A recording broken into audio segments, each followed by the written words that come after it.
Hi everyone, welcome back to the channel. In this tutorial, I will show you how to bird watching the purple brick, purple brick sparrow in Heartopia.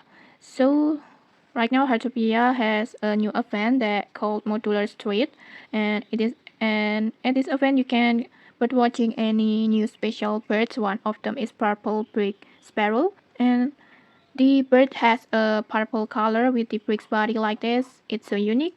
And then to bird watching this bird, it's very easy. First, just go to the onsen mountain, and then you can go to more precisely at the ruins, and it will spawn all times, almost all weather at the sunny, rainy, or rainbow. So just go to the ruins area over here, this area, and then after that just walk around until you find this purple brick sparrow, and then just equip your scanner and start watching it to unlock the info cards of this special birds. And okay, that's it. If you found this helpful, don't forget to like, comment, and subscribe for more tutorials. Thanks for watching, and see you.